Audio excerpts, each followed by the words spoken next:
It's story time for Charlie. One morning a little rabbit sat on a bank. He pricked his ears and listened to the trit-trot of a pony. A gig was coming along the road. It was driven by Mr. McGregor, and beside him sat Mrs. McGregor in her best bonnet.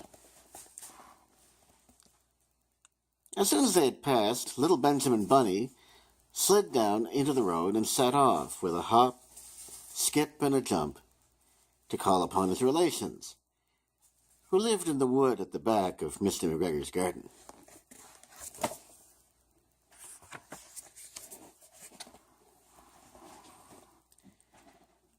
That wood was full of rabbit holes, and in the neatest, sandiest hole of all lived Benjamin's aunt and his cousins, Flopsy, Mopsy, Cottontail, and Peter. Old Mrs. Rabbit was a widow. She earned her living by knitting rabbit wool mittens and muffetees. I once bought a pair at a bazaar. She also sold herbs and rosemary tea and rabbit tobacco, which is what we call lavender. Little Benjamin did not very much want to see his aunt.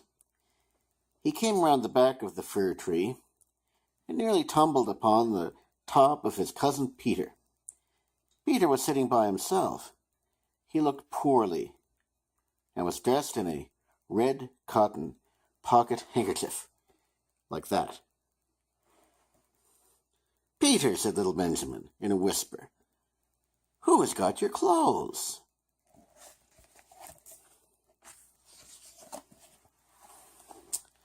Peter replied, "The scarecrow in Mr. McGregor's garden."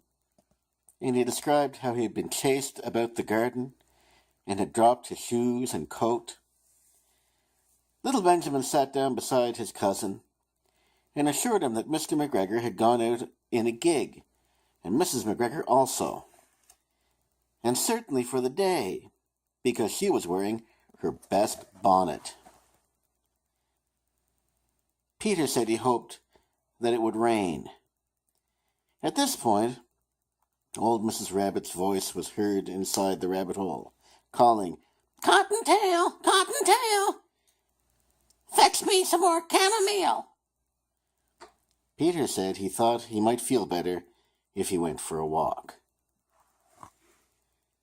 They went away hand in hand and got upon the flat top of the wall at the bottom of the wood.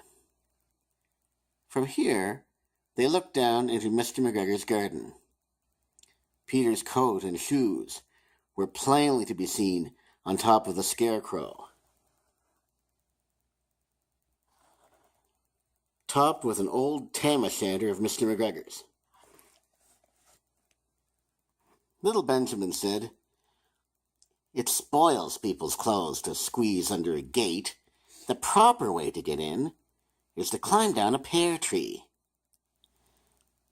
Peter fell down head first, but it was of no consequence, as the bed below was newly raked and quite soft. It had been sown with lettuces.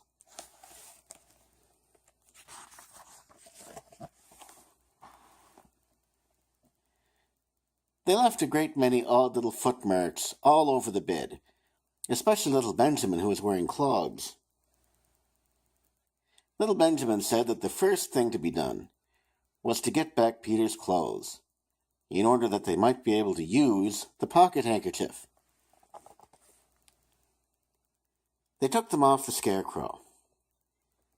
There had been rain during the night. There was water in the shoes, and the coat was somewhat shrunk. Benjamin tried on the tam-o'-shanter, but it was too big for him. Then he suggested that they should fill the pocket handkerchief with onions, as a little present for his aunt. Peter did not seem to be enjoying himself. He kept hearing noises. Benjamin, on the contrary, was perfectly at home and ate a lettuce leaf. He said that he was in the habit of coming to the garden with his father to get lettuces for their Sunday dinner. The name of little Benjamin's papa was old Mr. Benjamin Bunny. The lettuces certainly were fine.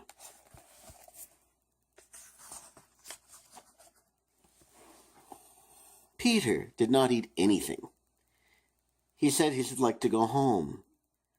Presently he dropped half of the onions. Little Benjamin said that it was not possible to get back up the pear tree with a load of vegetables.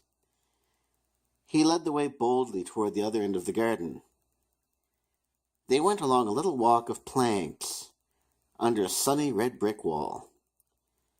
The mice sat on their doorsteps, cracking cherry stones. They winked at Peter Rabbit and little Benjamin Bunny. Presently Peter let the pocket handkerchief go again. They got amongst the flower tops and frames and tubs. Peter heard noises worse than ever, and his eyes were as big as lollipops. He was a step or two in front of his cousin when he suddenly stopped.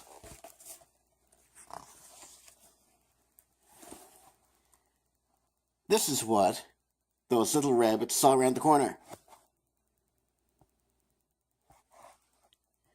Little Benjamin took one look, and then, in half a minute less than no time, he hid himself and Peter and the onions under a large basket.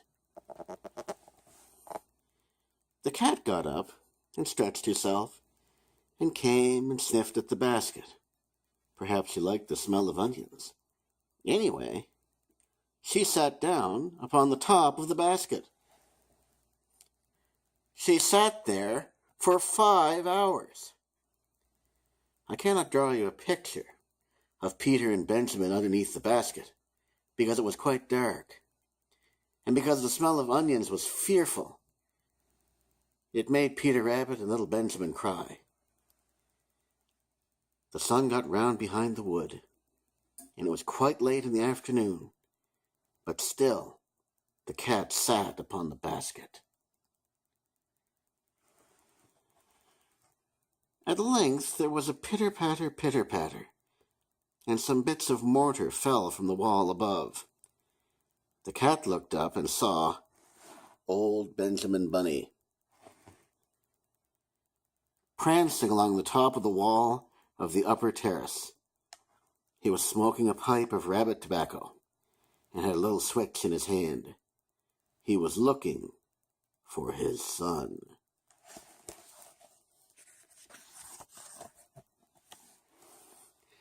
Old Mr. Bunny had no opinion whatever of cats. He took a tremendous jump off the top of the wall and on top of the cat, and cuffed it off the basket, and kicked it into the greenhouse, scratching off a handful of fur. The cat was much too surprised to scratch back. When old Mr. Bunny had driven the cat into the greenhouse, he locked the door. Then he came back to the basket and took out his son Benjamin by the ears and whipped him with the little switch. Then he took out his nephew Peter. Then he took out the handkerchief of onions and marched out of the garden. When Mr. McGregor returned about half an hour later, he observed several things which perplexed him. It looked as though some person had been walking all over the garden in a pair of clogs, only the footmarks were too ridiculously little. Also, he could not understand how the cat could have managed to shut herself up inside the greenhouse, locking the door upon the outside.